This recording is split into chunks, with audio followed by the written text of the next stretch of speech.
We are live on YouTube. There we go. Well, Jane is watching us on YouTube. She has a class that Oh, she's taking on Tuesday nights. So she'll be back with us in December. well, hello. A shout out to Jane. And All I right. need to mute that. There we go. Ready to kick things off? I think so. Okay. What Well, are, what, what are you two wearing coats for? Because we're cold. I get my parka. You guys are talking about it. Snuggly and warm is great. We're not in Arizona anymore. It's true. We're in Utah, so it's a little bit chilly here. Maybe we're acclimating to the Arizona weather a little too much. It's like 70 degrees and we're like putting coats on. It's the true Oh, story. dear. Wow. It's kind of, yeah. It's funny because I used to laugh at the Arizona people when they'd come to Utah. I'm like, what are you talking about? It's warm out here. It's 65. That's like t-shirt weather. Not anymore. So Yep. Any. it's interesting how you adopt your climate. So Yes. okay. Well, hello to everybody out there on YouTube. Thank you for joining us. I'm gonna kind of kick things off with just a couple. Go ahead. I'll let you drive the controllers. Kick things off with just a couple announcements here. I'm gonna share screen. And all right. There we go. Can you guys see that? Hopefully everybody Yep. can see that. Awesome. Okay, so just a couple quick announcements here. We have Mind Model Coach training coming up. It will actually be in Arizona on January 5th through the 8th and the 13th through the 16th for the second session. If you want to take the skills, want to learn the mind models, take it to the next level for coaching, or if you're out there running a business, this helps you take that business to the next level, or just to level up your own skills with yourself. Great training, highly recommended. And if you're interested in that, reach out to Blair at rewiringthemind.com and let him know you're interested in that Mind Model Coach training that is coming up. Also, Blair has a podcast called the Mind Model Mastery Secrets, and those drop every Monday and Thursday on YouTube, Spotify, and Apple. And you can see the link below, www.youtube.com /@ My Model Secrets. And you can find those again on those podcast platforms. And then also on there as well is the Mind Model Minutes podcast. That's on YouTube as well. Those are just a couple different styles of podcasts that Blair has out there that are great opportunities to look at the mind models and see them a little differently. If you haven't heard of the mind models or you're interested in, what they can do for you, those are great places to go to kind of learn about that. And then also right now, Blair is offering a free profiling session. If you weren't aware, Blair is a profiler. He can listen to your language pattern and he can tell you a lot about yourself that you may not see. Well, a lot of times we can't see our blind spots, the things that we're stuck on, we're stumbling over. Blair is able to listen to your language pattern and be able to pick out those things that you may not know about yourself. It's actually a really, really cool experience. I've had it done a couple times, and I think pretty much everybody here on the call has had that done at least once or twice. It is a really neat experience, and usually Blair charges quite a bit for this. He's actually doing those free profiling sessions right now.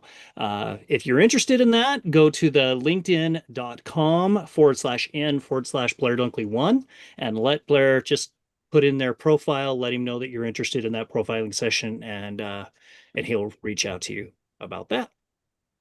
And with that, I want to welcome everybody. Again, as I mentioned, welcome out there on YouTube, Jane and everybody else that is out there. Welcome to everybody here that is live to the 370th episode of the Blair Dunkley Experience, where we discuss mind models.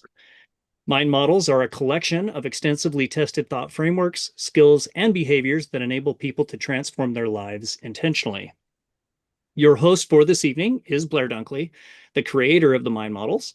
We are Tim and Becky Graff, your co-hosts and certified mind model coaches, along with Patty McClurg. And the Blair Dunkley Experience is Blair's free gift to you and an opportunity to learn, experience, and practice the mind models in a safe, real-world environment. Mind models have impacted every part of Becky and I's life, not only in our business, where they've made us more effective and confident, but also it's helped us in our marriage. It helped us resolve an 8-year challenge that we had within just a couple hours of actually going through that mind model coaching class. And then it's helped us when we lost both of our young daughters tragically in 2020. These tools gave us the strength to navigate the grief and the PTSD and the capacity and to recover more quickly than we ever thought was possible. And my models have increased our effectiveness, resilience, and ability to move forward without traditional counseling. And we look forward to learning tonight with you guys. We have a really cool topic. We're actually going to be talking about hope, feelings, and the mind models. And again, welcome everyone to the Blair Dunkley experience. With that, I want to turn things over to Blair, who's got just a couple little videos and things for us. You betcha, Tim. Thanks so much. Yeah, we've been taking a little bit of a different approach the last little while, and I've got a video called Hope, the Engine of Change. And let me just bring that up here for you guys to take a quick peek at. So we're going to do that, and we're going to share sound, optimize, and share, and go here and just go play. So take a listen. This is what we're going to be talking about tonight. So maybe it makes sense, and maybe you've got a ton of questions. Let us know. Welcome. Today, we're diving into something that powers all our plans, all our frameworks, all our desires for change. And here's the thing. It's not about finding a better strategy. It's about finding the engine that makes any strategy actually work. You know the feeling, right? You've done all the work. You've got the roadmap, the logical steps are all laid out, but for some reason, you just can't get going. Your feet feel like they're stuck in cement. So what is really going on there? Okay, let's get right into it. We're calling this first part the logic trap because it perfectly explains that feeling, that moment when you realize that even the best tools and the most powerful frameworks sometimes just aren't enough to get you off the starting line. Now, when we talk about great tools, we're often talking about things like mind models. These are these powerful, logical frameworks, repeatable processes that are designed to help us create real, intentional change in our lives.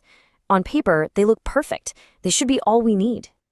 But here's where we hit a huge snag. We fall into what the source material calls the why hole. This is what happens when we ask, why am I like this? Or why can't I just get started? The problem is that question is 100% based in the past. It loads up emotion first, and it sends us spiraling into just trying to justify ourselves, which feels productive, but it gets us zero forward action. And the data on this is, well, it's pretty staggering. The common approach, the mindset approach, where you try to just think your way into a new belief, that's only about 1% effective. It just doesn't work, because it creates this conflict between what you say you believe and what you're actually doing. Now, compare that to the behavior approach, which is 80% effective. It completely flips the script. It says, forget about thinking first, take a small action first. That action generates real-world data that your brain can actually use to update your beliefs. It's proof that logic by itself is not the whole story. So if a perfectly logical plan isn't enough to get us moving, what is? Well, the answer is kind of surprising. It's not a more complicated model or a better strategy. It's the very thing we're often told to ignore in the name of logic, our feelings. And this really gets to the core of it all. So many of us have been taught to see our feelings as, messy, irrational obstacles that get in the way. But what if we've had it completely backwards this whole time? What if our feelings are the very fuel our logical engines need to run in the first place? And the specific feeling we're talking about here is hope. Now, let's get really clear on what we mean by that. This isn't some vague, passive wish. It's a dynamic combination. It's the feeling that what you want is possible, combined with the belief that it's actually obtainable. It's that real, tangible sense of possibility that gives you that little jolt of joy. And listen, this is not some new idea. For centuries, poets like Emily Dickinson have been trying to capture this feeling. Hope is the thing with feathers that perches in the soul. It's this idea of something light, something alive, something that stays with you, even when things get tough. Okay, so let's make this really practical. The real power here gets unlocked when we shift how we see hope, when we stop seeing it as just a passive feeling and start treating it as an active behavior. And this distinction, it's everything. Look, on the left, you have hope as a noun. It's an internal feeling, a sense of possibility, and it can feel pretty fragile. But on the right, you have hope as a verb. It's an active external behavior. It's the choice to trust in something, to place your confidence in it, and to actually move forward. So how do you do hope? Well, here's a super simple but really powerful tool for getting unstuck, the feel, do, evaluate loop. First, you just feel. Acknowledge what you're feeling. Even a tiny spark of hope is enough. Second, you do. Take one small, immediate action. Don't overthink it, just do something. And third, you evaluate. Ask yourself, okay, what do I know now? What just happened? This simple loop lets you bypass that paralysis and turn a feeling directly into momentum. And you see what just happened? We've come full circle. This loop is the practical way you apply that core mind model principle we talked about earlier. By acting with hope, you are literally generating the real-world proof your mind needs to start genuinely updating its own beliefs. Behaviors really do drive beliefs. So let's build on this idea. We've established that acting with hope is the fuel. So how does that fuel make our logical frameworks, our mind models, actually fire on all cylinders and, work? See, hope isn't just a nice-to-have feeling. It does real work. It acts as a gateway for other positive emotions. It gives you the energy boost you need to take that first step. It pulls you out of that past-focused why hole and puts you right here in the present facing the future. And most critically, it's the prerequisite for making a conscious choice to make things better. This is so important, it's actually framed as a hypothesis in the source material. Collins' hope hypothesis says that you literally cannot choose to make things better if you don't have hope. I mean, just think about that for a second. Without hope, your only options are to make things worse or to just keep things exactly as they are. Hope is what opens that third door, the door to better. To put it another way, when you choose to hope, what you're really doing is accepting the possibility of possibility itself. It's this fundamental acknowledgement that the future isn't fixed, that the story isn't over, and that new, previously unimaginable things can still happen. And that brings us to our final and maybe most powerful point. If hope is a verb, if it's an action, then it's not something that just happens to us. It's something we choose. It is a conscious choice. So let's frame this in the language of mind models. Is choosing where to place your hope a behavior? Oh, absolutely. And this taps directly into another powerful mind model, the power of choice. You have agency here. You get to decide. And we can get super clear about this choice with a tool like the self-other situation model. It makes you ask these really simple but powerful questions. Where am I actually placing my hope? Is it in myself, in someone else? Or am I just hoping the situation will magically change? What am I trusting? What am I risking? Hope is what gives you the energy to even use a tool like this and make an intentional choice, instead of just defaulting to what you've always done. That clarity is everything. Which brings us to this really profound thought. To hope is not about waiting around for a guaranteed win. It's about looking at all the uncertainty, at the chaos of an unknown future, and making the choice to trust that possibility exists inside of it. It's a courageous act of trust. So the real takeaway today isn't just some platitude to be hopeful. It's a call to action. It's a challenge to see hope as a choice, as a behavior, as the fuel for all the logical tools you have. So I'll leave you with this question to really think about. What chaos will you choose to trust? There we go.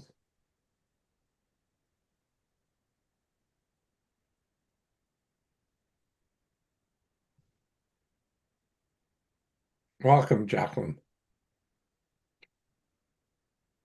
Sorry, I don't know if you saw it on YouTube, but we had a really good little video that we just finished playing. Sorry, your mic is closed. I didn't. I'll see it later. I was having trouble connecting some of my friend's computer again. Oh, no worries. Okay, thanks. Thank you. Okay. And just real quick, Blair, if people want to have access to that, we'll be able to tell them at the end of this episode where they can have a replay of that video, correct? Within Yeah, their- in about a week. So I'm technically it'll be about 14 days because the people that have purchased the the insider notes, they actually have immediate access. Cool. So that's where that is. Okay. Okay. Thank you. Yep. All right. You Turn it betcha. back over, Blair. Sorry? I said I'll turn that back over to you. I just wanted to make sure that if anybody else had missed part of that coming in, that they would know. We'll talk about more about how they can get access to it immediately. Insider notes, we'll discuss that later on in the episode. So You betcha. Okay, so anyway, we have, you know, all of this comes down to the previous episodes that I've worked on here have been largely um, fact-based, data-driven, behavior-driven, that sort of thing. And one of the things that I've noticed is that we have gapped out here with the with basically not being able to actually integrate our emotions cleanly into the mind models. Yet the mind models are so integral and so powerful and essential. And that's a major part of my reason for wanting to make this happen. And the alignment of the mind models in the first place requires a balance between um, cognitive and emotive. So we have cognitive information and we have emotive information. And so we have both thinking and feeling. That's simple. So at the end of the flow here, um, I was just thinking that I was just going to do that temporarily and just do, I'd like to ask you guys some questions. So, how do you feel? How do you find emotions working for you? And how do emotions work with the mind models? Brent, can I pick on you, sir? Yeah. Uh, we'll see if yeah, go right ahead. Okay. So, how do emotions work? And how do they work with mind models? Oh man. Thank you. Um, Lovely. how do emotions work? Let's see. How they work?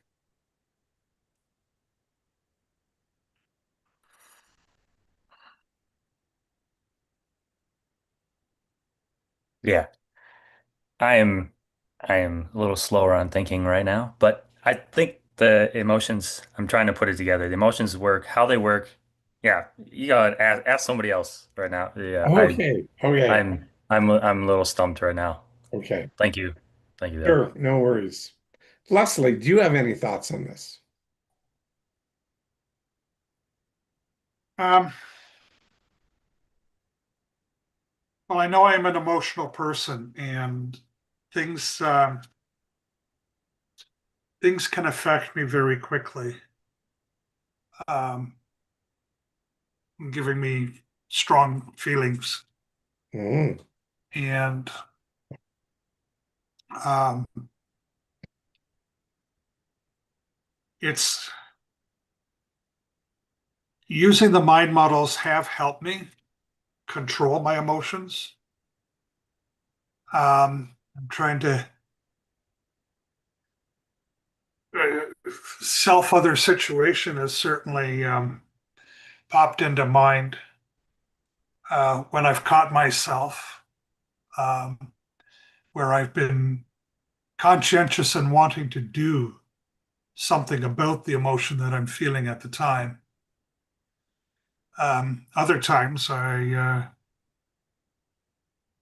usually when I'm with myself or just with with Trudy, um, yeah, just let it happen. You know, where mhm, uh, something has happened that causes um, causes a response. Usually something that is um, showing strong caring for others. Um, So can I ask you, are you using it for self or identifying it with others or the situation? Because you brought up self-other situation, the SOS mind model. um,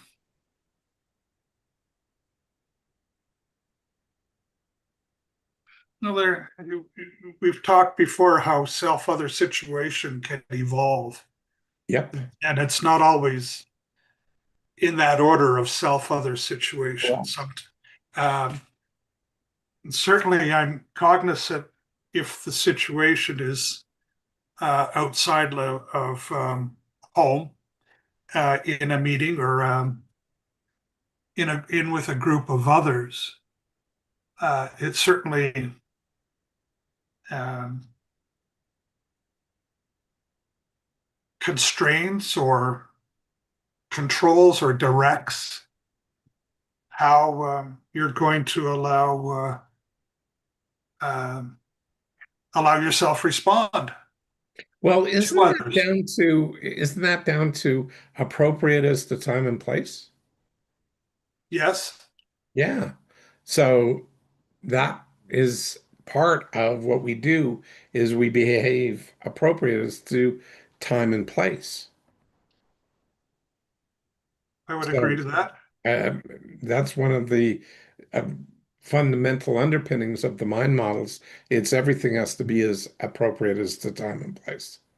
So, Mhm. and the emotions then get constrained, or, we do things that are political. I know it's all PC these days, but we do things that No, are, it's not. No, I am not. yeah, okay, good. Good, good, good. So that's one of the things there that it just comes down to is just keeping it as appropriate as possible. Mhm. Now, when we're moving forward here, what is your emotional flow? Is your emotional flow internal to external or external to internal? And above or below this line of consciousness that we have. Now, I do have a graph that I wanted to show you. And I hope, actually, I'm going to ask Becky. She probably has it up. So if she could share her screen, Yeah. I will talk about this. The first one with the single band, if you don't mind, and let me know when it's shared. And there it's coming up now. Good, great. Okay. So what we do is this line, this blue line, represents a band of consciousness, or our above the band is we're conscious of it, below the band, we may or may not be conscious, but it's definitely internal below and external above. So we have feelings that are inside us. And what happens is we have a feeling, and that feeling generates a behavior. And that's what the B stands for. And the B then goes down to the next feeling, then the next then drives the next behavior, that drives the next feeling, that drives the next behavior. And if you look at it this way, all of this stuff is just one chain driving another bit that is happening. But that's not life. We don't live life in isolation, at least not most of the time, although that I used to be able to absolutely arbitrarily say that. But since COVID, I'm finding that's not necessarily true. A lot of us are more isolated than we used to be. Can you bring up that second slide there? And when we are in this sort of the other situation, and it's you on the bottom and other people on the top, if you start with you and start with that first feeling down at the bottom there, it drives a behavior.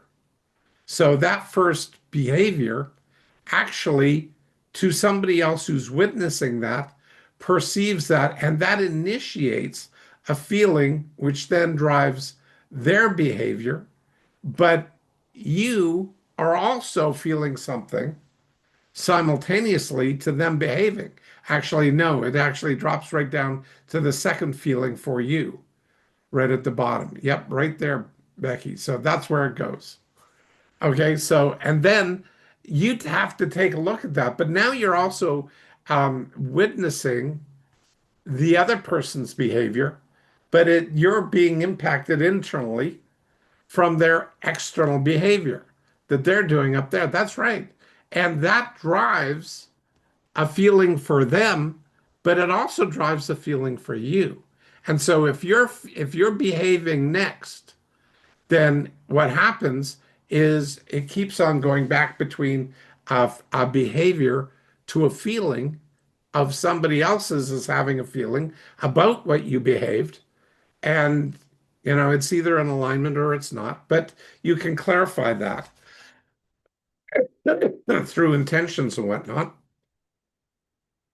However, this starts morphing into change, and we sometimes lose control of what we feel in these events, but we're still feeling, and our behaviors, we're still behaving, and we keep on bouncing between these feelings and behaviors and being impacted by other people's behaviors that are impacting their feelings, which impact our behaviors, impact other people's feelings, which then impact their behaviors, which we see them behave, and that impacts our feelings, and so on and so forth. So it keeps on going up and down, up and down, up and down. Now, what does this mean? What's the what does this do? Actually, Patty, you're probably busy writing stuff down, but Yeah. anyway, so what does this do? What does the graph do? Yeah, The when we're awareness? bouncing back and forth between all of these feelings, meshing up with all of these behaviors that are then impacting somebody else's feelings and somebody else's behaviors, and then our behaviors, and then our feelings, how does this stuff all get sorted through? What happens? Well, I have to say that it can go really out of control without a process. And part of what my models do is give a process so that we can ask questions of ourselves about what we are feeling, about what someone else is feeling, check to see if our impressions or perceptions are accurate. And then we can make choice as to which feelings we engage. The temptation with so much feeling and behavior going on and just being more reactive instead of proactive with it is to get into our own story in our head. It's so easy to drop into what we think is going on with another person, which may or may not be true. It just fits our own frame, it fits our own story. So, part of what this kind of thing does with my models is that we can find clarity through curiosity. We can find clarity instead of certainty, and by staying present and questioning our assumptions. So without the mind models, this is a process that can go way off the rails very quickly. But with mind models, again, we have a process. We can even decide, do we need space to process what's going on with us before we deal with what's going on with somebody else? So lots of choices when you have some clarity and some awareness. Exactly. Now, the whole point of this is if you're doing this stuff that's external, all of these behaviors, and you're impacting other people's internal feelings with just you doing your behaviors, you don't actually see the impact until they behave. Now, it might be only seconds of a delay, but the ability to choose your emotions, what you're feeling, will change how you behave. When I was working, It also allows you to influence another person. absolutely. It's not just all about your own behavior, your feelings, the energy you create with all of these things can impact another person's behavior and give you a position of influence. And how do you create that position of influence, Patty? My personal process is curiosity, looking for clarification. I ask questions. Yeah. And then I accept that there are times when their model of the world is different than mine, but they want acceptance, they want understanding. And when they have acceptance and understanding, usually we can find a way to align enough to move forward. So, okay, curiosity is a feeling, correct? Yes. And But so, it's a feeling, but it's also a process. bingo. And it's one of the few ones that actually go that work where your feelings are generated is in your amygdala area, your you know, Limbic system in the back. Yeah. right, generally back in your limbic system, but your prefrontal cortex is referred to as your executive center, and it's a lot where high order thought thinking is and how you organize stuff.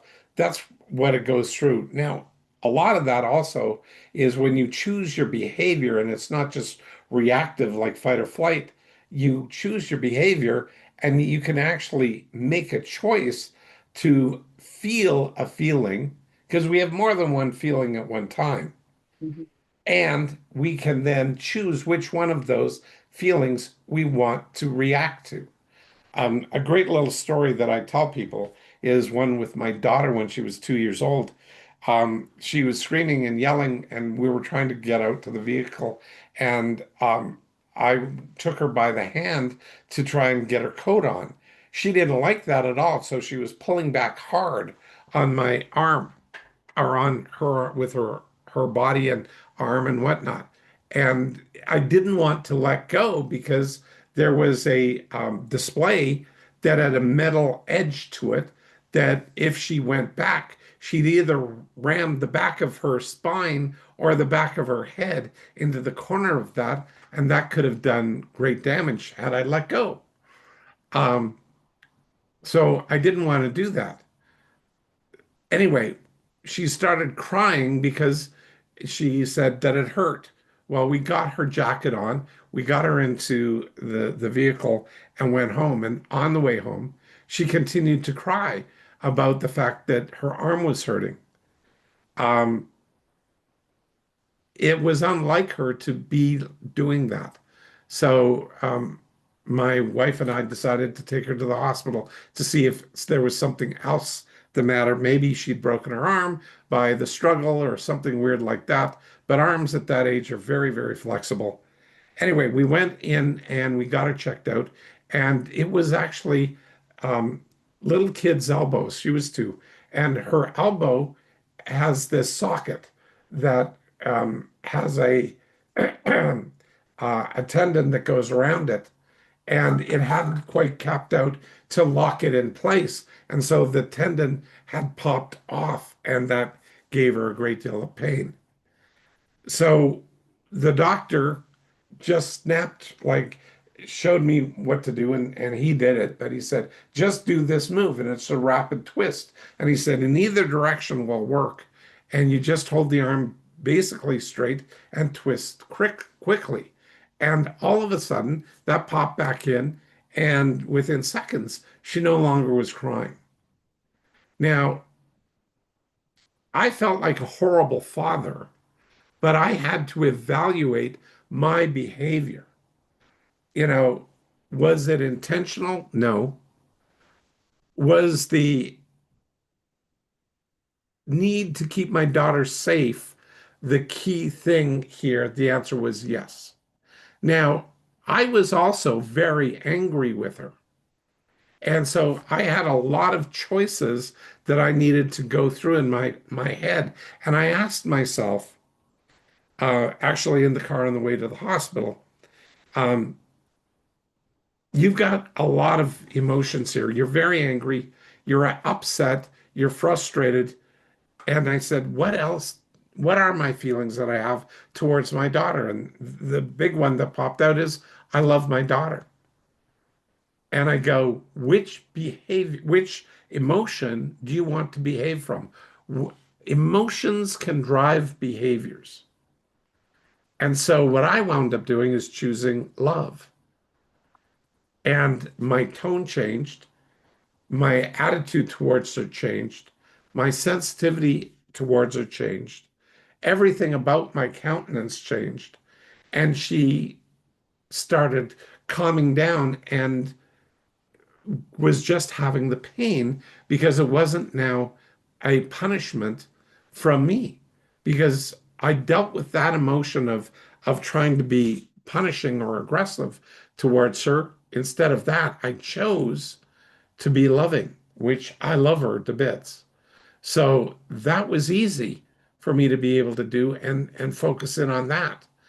And so getting to the hospital, and that's where I knew that this was not a tantrum trying to get back at me, because I changed my tone. She changed her stuff, but she was now just, she wasn't complaining about me or how unfair everything was. It was about her arm.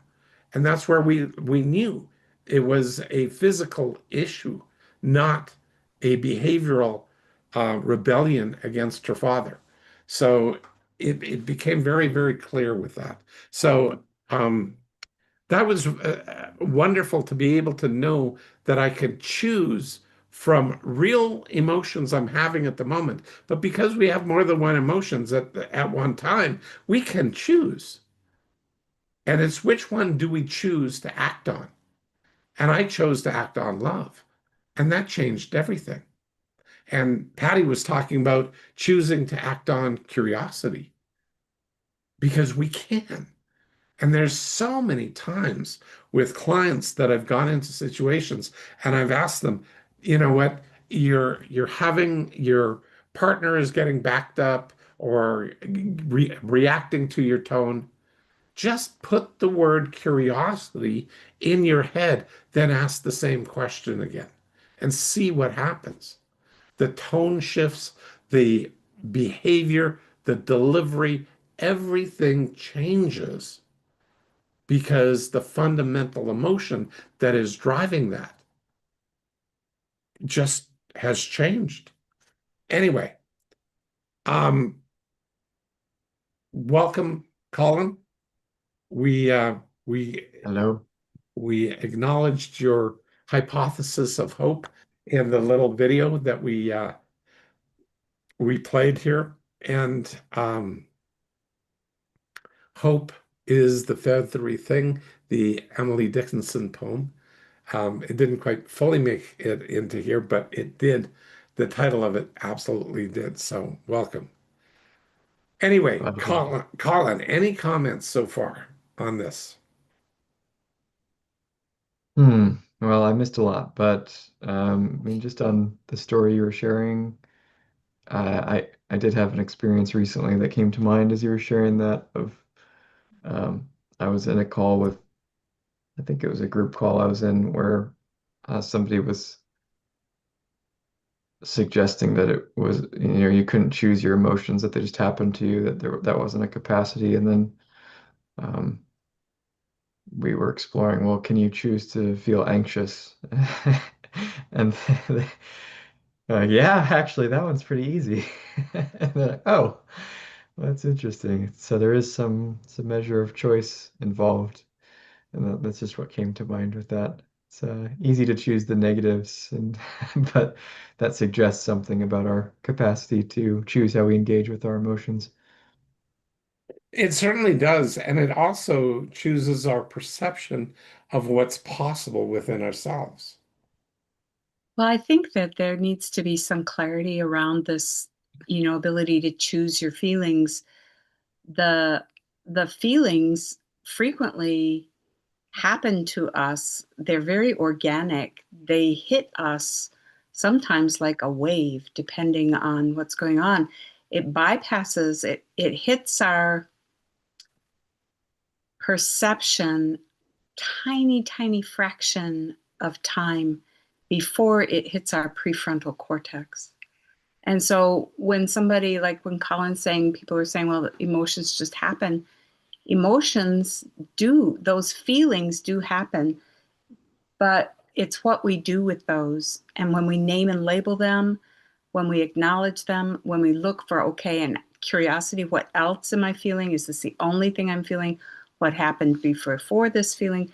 We can then exercise the power of choice because we have something we're choosing from. We're not just reaching into space, so to speak, and pulling out a feeling that you want to feel right now. It's looking from the pool of what you are feeling, and then which feeling do you choose to engage? I used to say there are certain feelings I don't want to sit down and have tea with. I can acknowledge that they're there, but I'm not going to sit down and host them for any period of time. They don't What work for me. exactly? One of the things that I do when I was at Life Skills and just running student groups, one of the things that we would do is a little exercise where people would sit down and go, we talk about feelings and the body sensations that we have with our feelings. And where do we feel things? And I mean, going around the room, I mean, where do you feel, you know, maybe Shannon, you could jump in here. Where do you feel your joy? What part of your body do you feel lights up with joy first? Okay, that one starts very near my heart, but it does radiate outward to the rest of my body. And it's a really fun one to notice and to like sit with it and actually accept it. Like Yeah. that's one through many of our conversations over the years, that I've been able to tune into more and notice and actually accept and let it in. So that's a fun one. Good. Um, Tim, Becky, pick a body sensation feeling that you feel that like what feelings engender for you guys? Tim. Well, I was going to say when you talk about like an anxious feeling or a nervous feeling, it's almost this pressure in the chest. It's almost as if there's an elephant or something very heavy putting pressure there. That's I guess the feeling that comes up for me. Um,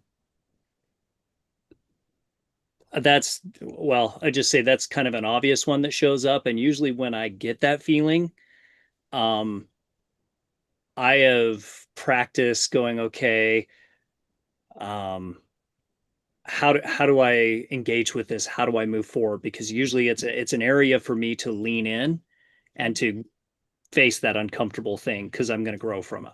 Mhm. So that's one way I've learned to engage with that anxious feeling or that pressure is to, so to speak, lean into it. Right. For me, just you brought that up, and anxiousness is in my arms, on both of my arms and my stomach. I get this quivery thing in the muscles in my arms. It's weird there, and my stomach. All both when the three of those are going, I have got a really I call it a nervous stomach, but it's more than a nervous stomach.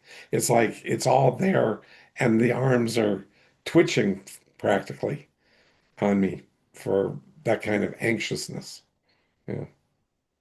So one for me is ice cold, like a dropped feeling in my stomach when I'm dealing with fear Mhm. specifically, and it radiates out through my extremities. It's almost like the phrase "ice in your veins." Yep. That I've like actually experienced. But to pair that, like we were talking about hope, like how do you feel hope? For me, there's been many times where I feel hope in contrast to fear, like dark, heavy, ice cold, need to, that whole uncomfortable thing. Hope for me is almost a polar opposite. It's a lightness around like my heart that feels almost warm and propelling, Mhm. where fear is more of like my natural reaction to that is to run away, right? Yeah, My yeah. body's engaged there. So it's very interesting as you're talking like body sensations, where do you feel it? And what does it then, like we're talking about behaviors. When I'm feeling fear, I want to run away and hide. I don't want to do Yeah. anything. So I have to work really sternly with myself to identify what is going on and what I want to do with it using curiosity, like Patty's talking about. Whereas hope feels more propelling. I have more motivation or inspiration to do something, even if it may hinge on the edges of like fear or nervousness or anxiousness. If hope's the felt sense, then it's much easier to work through that because I have that propellant, that more of a positive sensation. Mhm. Colin, you're leaning in. Are you just leaning in or want to say something? I'm happy to share. Yeah, Becky, I feel hope as it's almost like a hot air balloon that starts just under my solar plexus and rises up and kind of, it's like drifting up and forward, starts to pull on my forehead. Once it gets there, keeps going up. Do you have any sensation of multiple feelings simultaneously? You're talking to me right now? Yeah, sorry, Colin. Yeah. I mean, I was tuning into, yeah, I was kind of doing a little check-in with myself a second ago, and the predominant feeling was serenity, which is one that I've been consciously cultivating recently, but I feel that as a like relaxation on my eyebrow line, Hmm. um, and kind of a drop in the shoulders. There's like a relaxation that moves down this way. Nice. So, has anybody had an experience of having multiple emotions at the same time? Go for it, Shannon. That's one of the things when you were saying earlier, the question you asked is, what is your emotional flow? And before I had a process, the first clue, like to me, cultivating a process flow around emotion is to notice what am I feeling in my body and where. And for me, the first symptom of multiple emotions going on at once, frequently overwhelming me, is irritability. So I'll either start to notice like my glasses are bugging me. I need to like take them off, or like I'm starting to be irrationally annoyed with tiny things. That is my red flag to pause. And then I go back and say, okay, what am I feeling and where? And that's when I can start to take it apart. But it tends to build when there's so much coming in all at once that I sometimes feel difficulty in processing it, whether it's, not a time and place that I have. I need to, maybe go find a quiet place somewhere for a minute and collect myself. But the irritability, like when you're thinking about that line that you showed us at the beginning with the zigzags, Yep. the external above that line, when too many emotions come at once, is the irritability is my first thing that I start to hit the pause button, excuse myself for a moment and then run my process. That's the first step in my, emotional flow when too much is happening all at once. I hear you. Has anybody here experienced laughing and crying simultaneously? And I don't mean crying from laughter, but sadness and laughter simultaneously. You know, anybody, anybody? Yeah. Okay. It seems like, go ahead, Brent. Yeah, I was trying to recall a time, when I like sadness but crime. It was like first it was a deep sadness and then crime, then the laughter like soon after it would come, but you got the feeling, the puffy face, you got the tears, but then you start laughing, some other memory or something that, would come up in the situation if there, was somebody else a death or and that's when it happened for me. It was that situation. Yes. So it was crying, but then laughing at the same time, and then um I've seen it with friends, like in a group, I've seen that too, sadness together, but then something happens and they'll start laughing, but they're also got tears running down their face, but they're laughing at the same time. Cool. Jacqueline, your hand is raised. Yeah, I can't turn my video on. I think I was turned off. Anyway, yeah, I had that experience a number of times grieving my mom. Uh, because when I was feeling really sad and in tears, I would try to inject a memory of happiness or something funny that she did or she said, and then I would start to laugh at it, but I was still crying with the sadness that went along with it.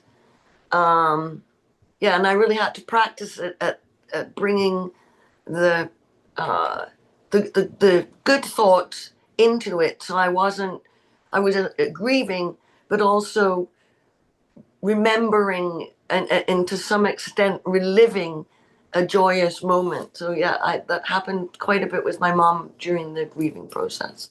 Hmm. Hmm. Awesome.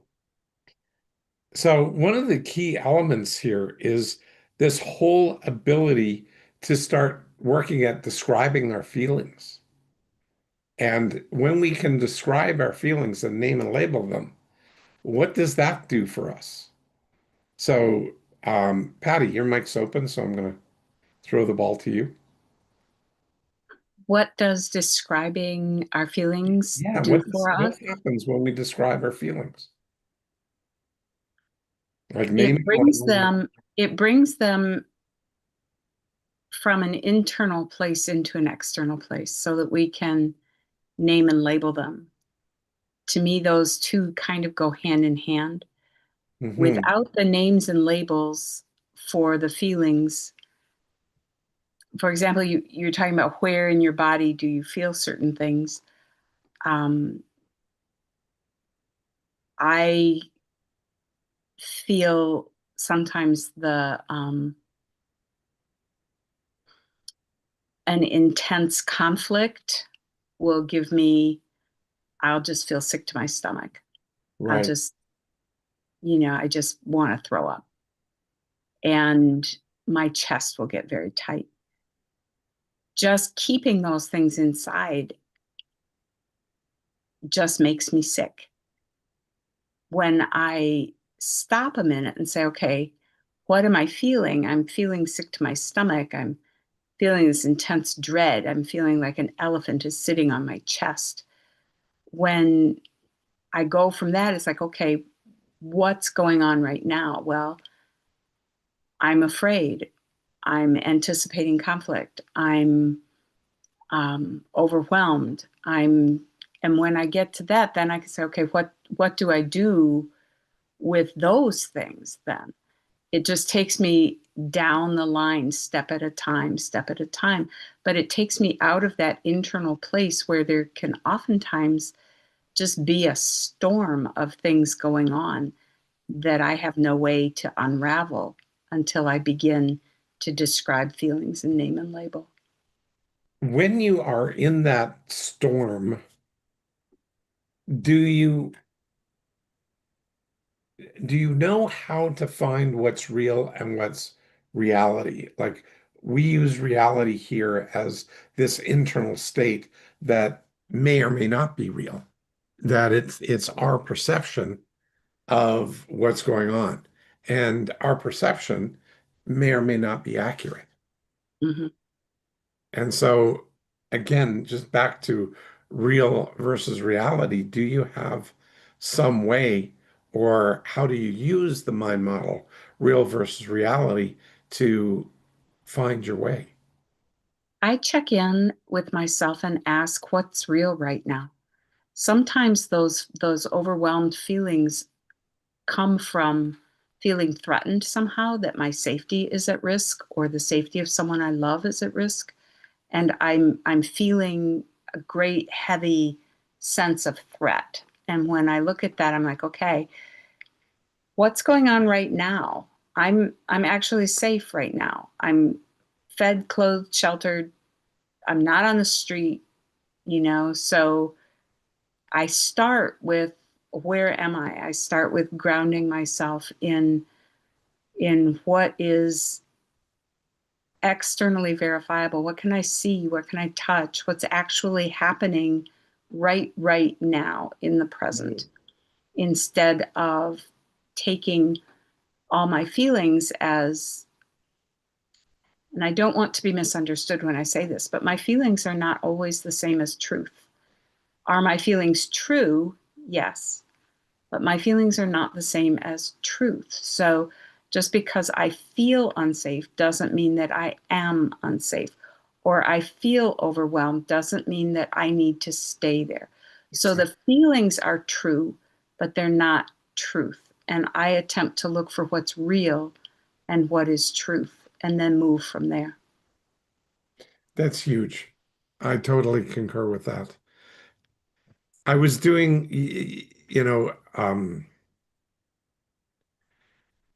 I'm putting together sort of a bit of a rebuttal, not ex well, I think they're called rebuttal videos. I found this woman online. Actually, I didn't find her. Jessica, my new, well, I don't even know what to call her. She's not an assistant. She's a partner, as a partner in crime, somebody who I'm trying to build out an opportunity with. And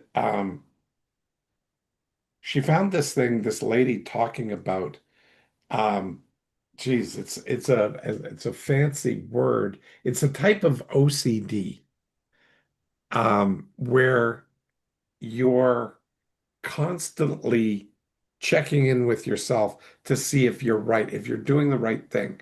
And does God view you as right? Would your friends view you? It's almost like excessive perfectionism to the ninth, 10th degree, like it's over the top perfectionism. And everything she used as an example was always past based, always comparing somebody else's point of view to hers. Now, it sounds like it's in the moment, but she's not talking to this person. So she can only go off memory of what somebody has said before or what she thinks somebody would say. So now she's projecting from a possible past into a possible future, trying to decide what to do in the present, but the possible future of not being able to do anything, the two of them collapse into a now that is a past future, which means there is no present. It's just this illusion of a past and a future into the present, and she's stuck, paralyzed by the anticipation of being judged. And the only person who's actively judging her in the moment is herself. And she's absolutely unable to make choices to go over. Like, should she buy this shirt? It was one of her examples. And, what would people say, about her spending money when, she should be spending money on her children or her partner or whatever the situation is, if she's going to spend any money at all. Is this appropriate to do? Is this not appropriate to do? All of this worry that was brought in there without the ability to ground yourself in the present to test where you are right now. And that's one of the powerful things that mind models gives us the ability to do, and to get clarity rather than seeking certainty for having the right answer. And that's huge. That's a big deal. So anyway, um,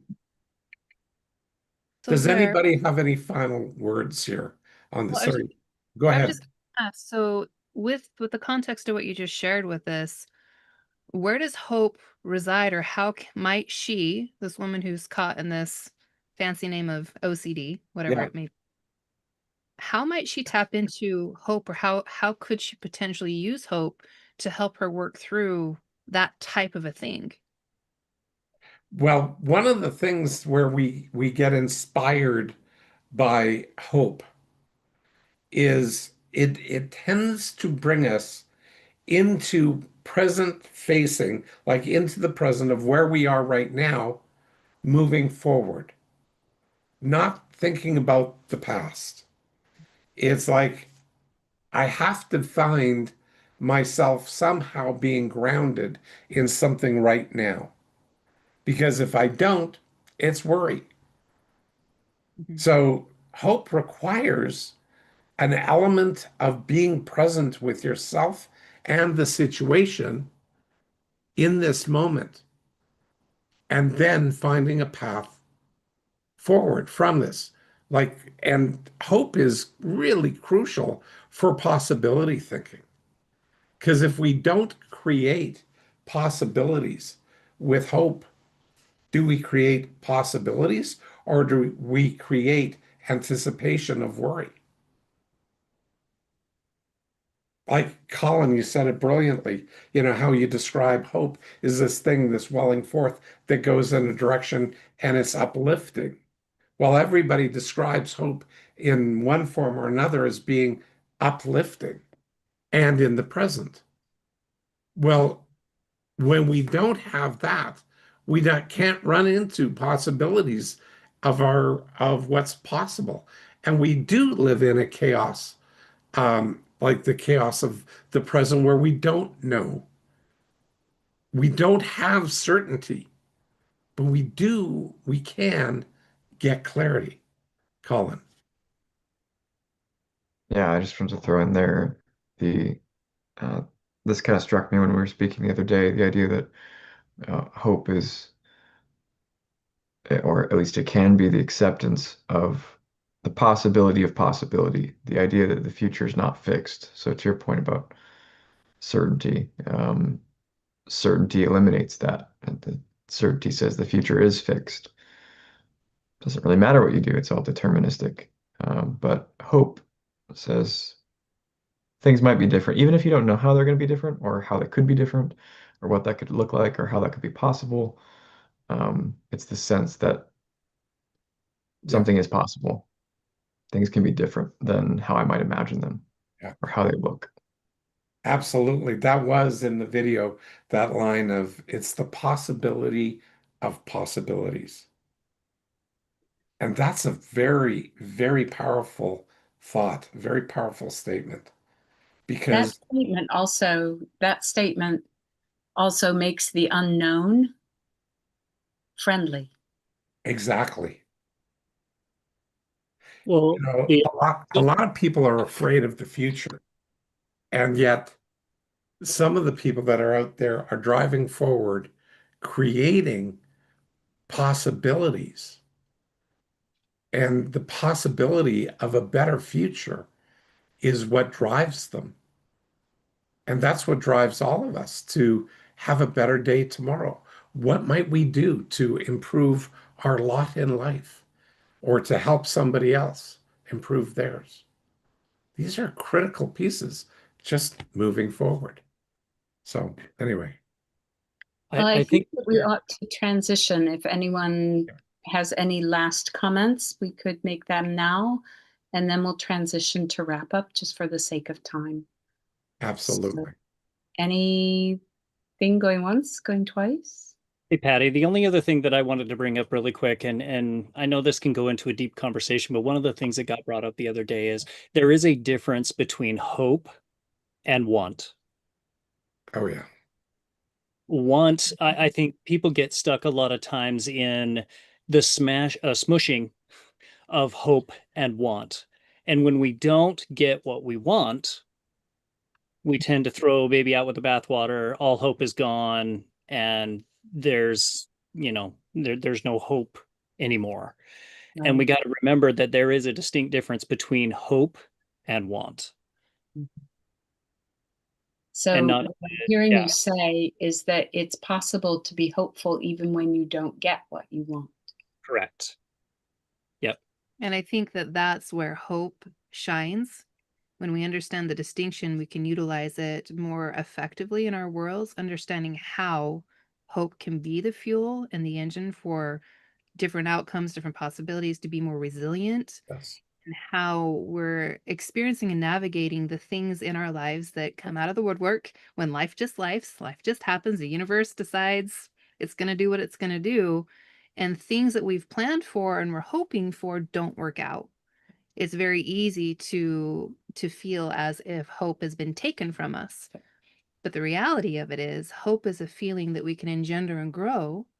It's not necessarily that somebody takes it for us. We just don't necessarily understand what it is for us and how we can grow that and use it to become more resilient and kind of ebb and flow within the the shifts and the rapid change that is life. Yeah, I just think it's important to life is not always going to give us what we want. Rarely. Rarely gives us what we want. And just because it doesn't give us what we want doesn't mean there isn't hope, and there isn't hope to be found in things that we don't or do want. So just wanted to share that. And I know that can be a deep conversation, but and to the question, put it in. I was going to say, if there is depth that wants to be had on that, again, the BDE Insider Notes will allow you to go deeper. We prepped a ton for this that we didn't have an opportunity to go to. So for those of you on tonight, if there is a desire for deeper dive into like the function of hope and how it works specifically with different mind models in your own model of the world, that might be a great place to take a look. Absolutely. So, Patty, I think I'm going to, sorry. That's okay. I'm wrap going to up. toss Sorry, it to Colin. Yep. Colin, I'm going to toss it to Colin for wrap up. Well, I wasn't here for the first half, but I'm here now. I'm here for the wrap up. So thank you for that. Let's see. Who do we have off camera? Okay, so we do have Jackie. It looks like you're still here. I think I saw your message of being back. Okay. Let's see. Let's start with Brent. Would you like to kick off the wrap up today? Yeah. No question today. This No, we're no gonna do it now? special question today. Just No. the back to the usual of, Okay, yeah, that what works. was your takeaway today Um, and 1 to 10? yeah. As for me, it started out a little slow for me to picking up on things, but I got rolling there after like 15 minutes or so. I was able to put things together. It just took me a little bit. So got the hang of it. So that was great. But this was a good one. I like the digging into hope and the feelings and the things that attach to it and where the feelings come from, the choice and the what hope does and what it um, the differences between hope, like what is it, what is hope and what isn't hope, so that way you can see it and where is it the feeling with the also in the body, so you can identify that and notice the differences and bring that out and to describe that, name and label it, so you can pinpoint that and where that's coming from to help you identify which feelings you have. Maybe there's multiple ones, or if they're skewed or if it's off. Like I do like what Patty said. It was really the feelings are true, but not truth. I really like that. So that one for sure. I really loved that one. Yeah. For me, I give it 9.5. For me tonight. Yeah. Thank you, Brent. Leslie, would you like to participate in the wrap up tonight?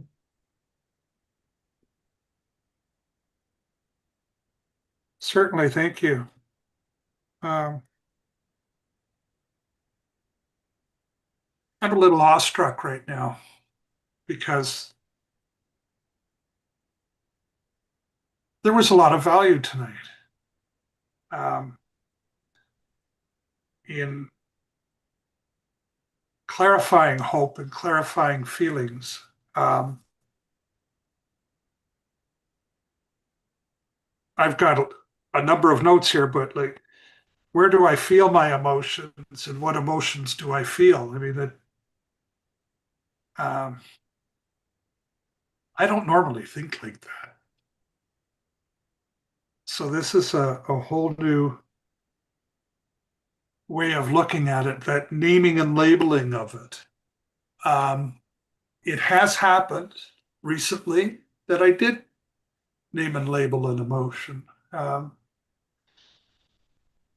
That came to mind in that yeah, I did do that. So that process is starting. It's developing. It's growing. I mean, the other thing I highlighted here was the possibility of possibilities. That I find a lot of encouragement in that because yeah, there are a lot of business things right now that are not going well with the state of economy in this wonderful country of ours. And so yeah, there's a lot of questions, a lot of doubt, but the possibility of possibilities has just increased my hope. I'm going to give tonight a 10. I've got a lot to think about. I want to watch this video again. Once again, Patty, your wisdom and how you're coming out with these things, it just continues to strike me in a very positive way. Thank you. Thank you. Thank you, Leslie. Jacqueline, I see you on camera. Hello. Would you like to participate in the wrap up tonight? Okay, yes, I would. I love this feeling behavior graph. It was really good. I actually was in a situation last night where two people were getting more and more angry and starting to pull things from the past and starting flinging the mud at each other. And I know both of them well enough, and they appear to trust me with many private things. So I just said to one of them, I said, "So how are you feeling right now?" And she initially went angry, and then she just burst into tears. And that was I wanted to do that because I wanted to try and break the flinging of mud with one another, and that definitely stopped the other person in their tracks. Uh, um, and and then I said to him, I said, "How do you feel seeing her like that?" And he went to another place. And I said, "Hey guys, because by that time she had to leave the room. She was feeling very overwhelmed." I said, "Let's just take a time out and let's think on this for a little bit." But it stopped the reaction, the feeling reaction, feeling reaction. It stopped it. So it was very interesting that we're doing this today because I could just see it. That it was like the graph, them two, and going back and forth like this, and you could see Yes. them getting further and further and further and further apart rather than coming together and aligning. So yeah, I love that. And it was an 8 for me tonight. So thank you. Thank you, Jackie. Yep. Shannon, would you like to participate in the wrap up tonight? Yes, sir. 1 second. That triggered a thought in me, just um, how important it is, appropriate as to time and place, but to share what you're feeling with another person. Sometimes it's a response that's somewhat trained into us to tamp things down and the poker face. And so when something real breaks through, that, lots of times other people, I think, don't realize the impact that they're having, and, to visibly see that. So that was an interesting thought to bring up on the tail end of this. Yeah. It was, I think that coming at the subject of hope from this direction was really interesting to me, because a lot of time that word can be somewhat inflammatory to people just in conversation. It can sometimes trigger, in my observations, anger and frustration and unpacking a whole lot. And so, Colin, your description of, the acceptance of the possibility of possibilities, going back to what does describing our feelings do for us? In a weird way, that does what describing our feelings does for us. Like that definition you gave, it chunks it down into something manageable. It's not this massive ethereal thing that's supposed to just do everything for us. It just is possibility of possibilities. And I can play ball with that. Like my brain can actually do something with that information instead of going down the path, Tim, that you were sharing, which so often we go into the direction of the things that we want, and just the chasm of despair that can be opened up when that can of worms gets cracked. So I appreciate that you put that on to the end there that both of you shared, because it's an elephant that needed discussing in the room for sure on the subject matter, because it can be, the difference between hope and want is not something I named and labeled that way before. So that was really enlightening as well. So there's a lot of finesse to how we talked about emotion tonight that I found really illuminating. Um, let's see. The graph was really helpful too. I appreciate the visual aids and how that can play out in real life. Those are always super helpful. Um, but yeah, getting back to starting with emotions and transitioning through, and how do you navigate your life experience in the moment, what is happening in the moment, and the language and the vocabulary and the tools that you collect along the way to help you process everything, to help your brain create a process out of what you know it's really interesting to me, because the subject of emotions is something I'm attempting to understand on a deeper level in my own life. So the subjects that we've been covering the last several weeks have been very applicable, and I've really appreciated the content that's coming out on these evenings, because there's a lot there, feeling things deeply and then learning how to navigate what your brain and your body are experiencing. Like, it's taking in a lot of information from the outside, and there's a lot being created from the inside.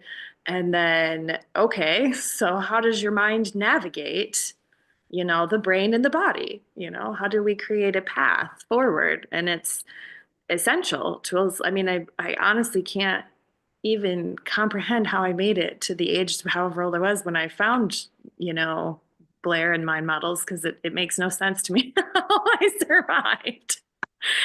But very thankful for learning and the conversations that you're willing to, have on these evenings. Extremely valuable. It's a 9 for me tonight.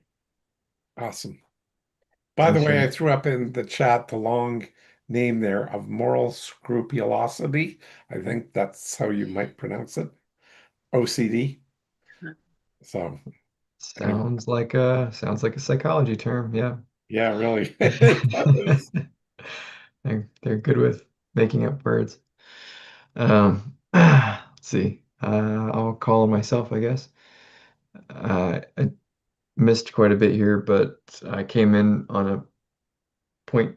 Blair was talking about certainty, and I've thought about that a decent amount lately, how that plays with this of like certainty eliminates possibility. It also eliminates the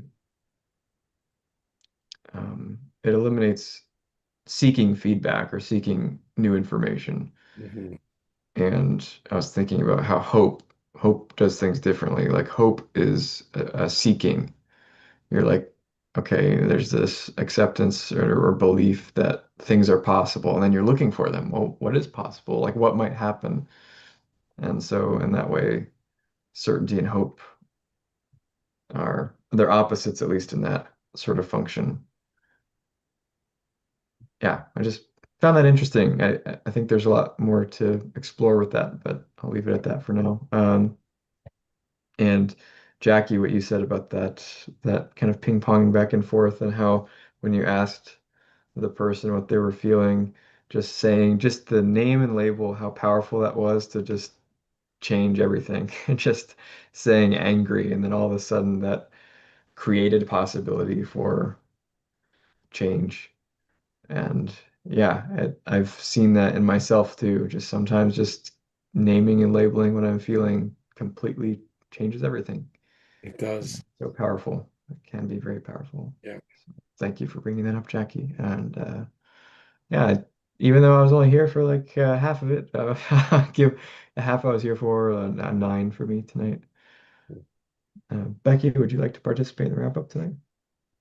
Yes. 9.2 for me tonight. The way in which we discussed emotions There's such a powerful thing. And Blair, I appreciated the video that you put together and the way that it kind of set the stage for what we were chatting about tonight. Um, because to your point earlier, nothing is always static information or static emotion. And so it's really the ability to navigate the balance between those and understand yourself well enough about where you're at, what's coming up for you, to name and label and describe what you feel, so that you can then interface more effectively in your world, whether that's with other people. And as we were going through the visuals, that's exactly what I was thinking. Like, this is like a ping pong game and the ball is going rogue, and now all of a sudden we have like all these balls that are multiplying, and there's behaviors and feelings everywhere, and I don't even know which ones are mine anymore. And so if I'm not careful, if I'm not like attuned to myself and seeking clarity on those things for myself first, it can get very muddy when working with other people, and I might find myself a bit more inflamed in situations if I'm not being that intentional. And then hope is a driver for so much possibility. And I love, again, it's already been shared, but the possibility of possibilities. If we are operating from a sense that there is possibility, there's hope for something, even if we're not quite clear on like the name and the label or the direction which it's aimed, but we still have that sense that despite me wanting something or the desired outcome that I have in my head, things can. I might just need to get more resourceful. I might be able to, need to tap somebody. I might need to do a little bit more introspection. Whatever the thing is, my behaviors, in fact, can drive that hope into fruition, even if it's not maybe initially what I thought it might be to start with. So again, appreciate you guys all sharing tonight. Your perspective is very helpful. Thank you, Becky. Tim? Yeah, tonight's a 9 for me. Um, there was so much. I I love what you shared, Shannon, there at the end. I've often wondered how I made it before I found mind models, how I even made it through life to that point, and then I shudder to think where my life would be now without the mind models, having gone through what we've been through, losing our daughters, and some pretty rough things over the last 5 years. Um, and I can take a look at where hope plays into that. Obviously, as I shared with hope and want, I would never have wanted, obviously, for my daughters to go and to never looked and saw a life without them. So what I wanted for my future definitely didn't happen. But there is so much hope that has that is still there and is still found. And so that was a big distinction that, I thought was important, hope versus want. Life again very rarely gives us what we want, but there is hope. And I really appreciated what Jackie shared in her wrap up, with the diagram that we shared, and how feelings, lead to behaviors, and it fuels others' feelings and behaviors, and how that ping pong just goes back and forth. I mean, that was a great example, Jackie, of how it can build and build and build, and how quickly as well, with naming and labeling our feelings, or simply asking a question, that curiosity and hope and that influence, how quickly that cycle of ping pong can be broke. And suddenly the emotion shift, the whole situation shifts, and we can go from one of escalation to de-escalation just that quick. I mean, it was such a great example.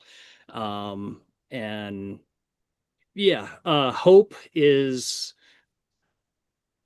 a great emotion for getting present and possibility moving forward. And so before we started the prep for this, I hadn't looked at hope uh, the way I do now. I have a different way of looking at hope, and it's been great. So I've really appreciated not only the putting together of this episode, but what we've discussed. And there's so much more in the BDE Insider Notes. Like, I'll just put that out there. So yeah, that's it for me. Thanks, Tim. Patty, would you like to jump in on the wrap up tonight? Sure. I echo what Tim said, that preparing for this and going through the discussion tonight with what people have shared, hope used to feel like a very fragile bubble, that it just didn't take much to pop it. And then where are you? But reframing hope into power and possibility, or the possibility of possibilities, and integrating that with the feelings, making the distinction between hope and want, all of those nuances construct something that's really very sturdy and dependable. It's a place you can go, and it's something you can stand in. And that's what I really appreciate about the discussion tonight, and about engaging hope in this way. So I think I gave it a 9, give it a 9.5. Thanks, Patty. Blair, would you like to wrap up the wrap up? Certainly. I definitely enjoyed Jacqueline's description of the dis the graphs that we showed, and how that applied in real life. Like, that's huge. And that ping pong effect, seeing that over and over again in life, and how real versus reality. That's the one that I use. I got to make this real for people, because they're dealing with their perceived realities. And the second that Jacqueline asked the question, what are you feeling right now? Boom. It's in this moment. It's real. And she bursts into tears. And then how does that impact you, like the other person? And then all of a sudden, boom, it's just real. And everything changes, because we're not dealing with these marginalized realities. We're dealing with what is right in front of us right now.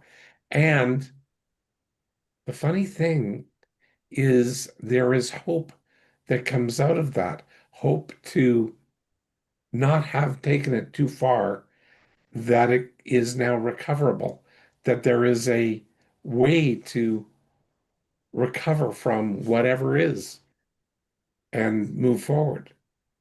There's always a way to recover, even if the recovery is separation, in the relationship. That's a recovery of sorts, you know.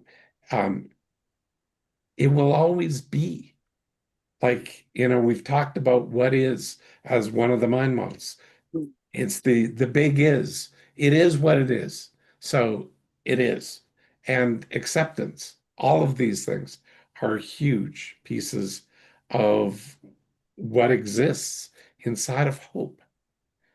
And all of these emotions that we have, all of this stuff is the stuff that fuels the mind models. It's the engine, it's the propellant, it's that stuff. It's like you have, you know, gasoline for an electric or you have electricity for an electric engine, but you can't use gasoline in an electric engine, or an electric, give it electricity in a gasoline engine. You got to give it what it needs. And by giving want, it's like plugging in, pouring gasoline on an electric motor. It doesn't necessarily work well. So, but if you give it hope and give that electric engine electricity, charge the battery, it goes. Or gasoline to the ICE vehicle, it goes. So we have to find that thing that fits. And those things that fit are our feelings. And those are the things that propel us forward. And that is that magic chemistry. And it generally starts with the possibility of possibilities. And the possibility of possibilities is hope. So it starts with hope, either consciously or subconsciously. So tonight, it's a real good one for me. So 9.8 for me. Thank you, Blair. And I'll pass it off to Becky for the outro. Okay, I think you guys can see my screen, I hope. Yep. All right, you guys, thanks for spending the last 90 minutes with us. Again, we covered a lot, feelings, behaviors, how ours work with others. There's a whole lot more about hope and expectations. Again, the difference between hope and false hope, a whole other side of the conversation that if you want to go deeper with that, please make sure you get your hands on Blair's BDE Insider Notes. It's an opportunity for you to go from episode 318 all the way to current and ongoing episodes. Again, we're on 370, and be able to have a different lens or different insight, deeper conversation about what we cover on tonight's topic. So if you want to go deeper on hope and see what other things or different perspectives on how hope might be showing up in your world, different ways that you can use it as more of a structure and a driver and an engine instead of that light, fluffy bubble that you may feel is kind of always just slightly out of reach, and just hope for it and hope and pray, but be able to build a behavior and behave hopefully and build that. Make sure you get access to his insider notes. Again, it's $25 a month, $300 a year.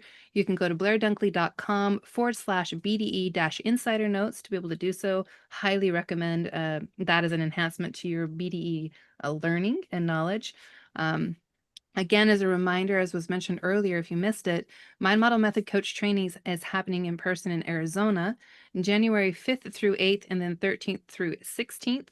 That is a great opportunity for you, again, to hone your knowledge of the mind models, again, applying to yourself. And then the cool thing about them is they're identifiable, duplicatable, and repeatable, which means you can use them for yourself. And as you learn and grow in them, you'll be able to see how they apply in different areas. So it's a very powerful training. Highly recommend that you access that, and if you have the opportunity, make the opportunity, create the space for yourself to have that. You can email Blair at Rewiring the Mind for Wealth and be able to have access to more information. So shoot him an email asking specifically, excuse me, about coach training. And then Blair also is always very generous with the information that he shares on mind models, because again, he wants to touch lives. He wants people to be more effective and see how mind models can help them with whatever situation you may be dealing with. So he's got 2 books on Amazon right now, Ultimate Mind Hacking and Phobia Freedom Formula. You can simply search Blair Dunkley and they'll pop up, or you can go to the titles themselves, Ultimate Mind Hacking or Phobia Freedom Formula. Again, great opportunity to go a little bit deeper on mind models. And again, we are here every Tuesday night at 7 p.m. Mountain, 9 p.m. Eastern. We look forward to seeing you next week. Thank you all for, again, carving out 90 minutes to be with us and experience what mind models can do for you. Have a wonderful rest of your day or night, wherever it is you are tuning in from, and we'll catch you next week, you guys. We'll see you. Take care, all. Bye-bye. Bye-bye. Bye.